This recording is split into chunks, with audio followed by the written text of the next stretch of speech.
Ramogi odiochieng' ma kawuono piny mangima dhialo mond liete kaka yor parogi kendo neno ni giyudo ratichgi kendo gidago ngima makare kaka owinjore kaluwore kod midhiero ma gikaloe sama joutgi onindo. Nyasi ma kamane obagi e kauntis mopogore opogore kama migepe ma ok mag piny owacho sani osewuok oko mar chung' motegno e tiego minego e yore mopogore ma ginyalo yudogo ratichgi kendo dongore mana kaka Millicent Adhiambo leronwa. E kaunti ma Kisumu, nyasi mar ingo mond liete ma itimo higa ka higa ne obagi kar dak ma Sabako e sub kaunti ma Kisumu West. Mond liete no yoro kar romo mar yudo puonj mopogore e wi kaka ginyalo ritore kendo kedo ne ratichgi.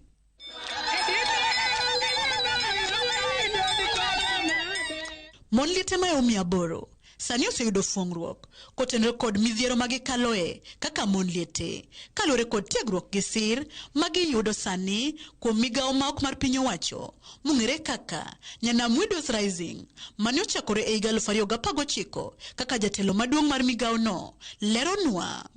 Wang'eyo maber ahinya ni e pinywa mar Luo kaendi seche ma mama jaode osenindo to wach lo bedo ga matek. Ji mang'eny chung' dwaro lo, seche moko riembe kata dala, seche moko lo mopur mondo pidh go nyithinde onge. Koro wang'iyo yore go mondo wati kamoro achiel wang'i ni ratiche mine gi e yore lo olu kendo oriti. Famine ma joutgi osenindo ochagi okomigi luor ka giwuoyo ok winjgi bende seche ma ikwedi ga anyuola ero kwedo mine ma joutgi osenindo tido kako ridong ichalo ng'ama odong kich kendo to koro kanyo miyo wabedo gi program mar counseling ma wan gi counselors e Nyanam ma gilimo mine gi e group ka group. Weche mag laro kendo mayo gi lo kaachiel kod daro gi e miechgi e moko kuom pek ma mond liete radogo bang' wito joutgi.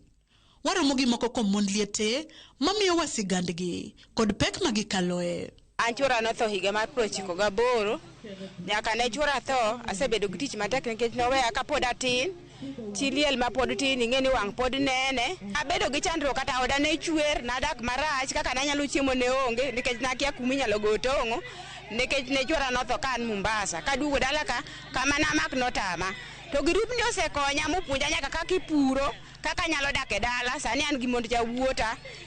Chwora notho 2020 ok wabudho mang'eny to ei thone noyudo ka asebedo gi sida mang'eny matindo tindo moloyo ni koka lope antie gi sida mar lo maonge kama nyalo wacho ni ber moro antiego kapodi ok adhi mabor ahinya to Nyasaye odhi konya ayudo grup mar Nyanam Widows miluongo ni chi ruoth ma jahera donje koro nyaka na donjno to wadwa neno ber.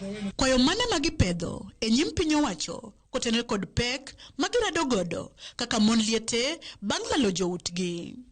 Daher mondo akwa sirikal mondo riwre kod migepe mosedonjo makonyo mond liete ahinya te weche mag lo nikech weche mag lo ema chandowa kendo samoro nyalo bet gi puodho to nya yieni mondo ipure. Koro wadwa ni sirikal mondo donjre wach ni mondo konywa kwayo president marwa William Samoei Ruto mondo donjre wach ni mondo ne ni widows gin jok manyalo dak e yo makare. Jip kod puonj magin go ne mond liete wetegi ema gima nyalo miso chi ruoth wadwa modong' kaka dong' ni obed jalo ma ok ng'i koni gi koni obed jalo mochung' tir makaloso gire ma opuonje tich mopuonji kopuonji ni puodho nyalo konyi dhi puodho mondo ipur. Komachielo e kaunti ma Budalangi nyasi no bende odhi nyime kuma jaod bura ma Busia Catherine Mango oyango ni gidhi keto maino e chwalo kony mopogore ne mond liete mane pio ywero e kaunti no. Kuna wale ambao walikuwa displaced tunataka tukuje tuwaletee mabati na mattresses na chakula. Lazima tuwa boost so that wasikwe watu wa kutegemea watoto wajitegemee na wazidi kuwa role models wa watoto. Kae kaunti ma Nairobi to migepe mane obago nyasi mar dhialo mond liete dwani piny owacho oket chike manyalo tayo ratich liel mondo konye kedo kod midhiero magikaloe. So if there is any way the government can have pro bono lawyers who can be doing these cases for the widows and the orphans, it would go a long way.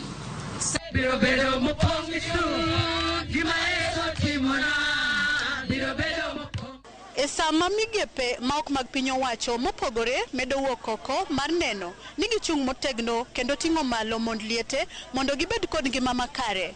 Igeno ni piny owacho bende biro medo chwalo sir ne chenro makamagi mondo mond liete oyud ratichgi kendo gidag maonge luoro e dier oganda. Millicent Adhiambo, Ramogi TV, Kisumu County. Erokamano Millicent Adhiambo kuom lipodno ka bende ne lipot momiyo wabago twak kawuono adwaro ni anyiso moko kuom kwan kaluwore koda mond liete e pacho ka kaluwore koda kwan mar oganda manotimo higa mar 2019 noyango ni nitie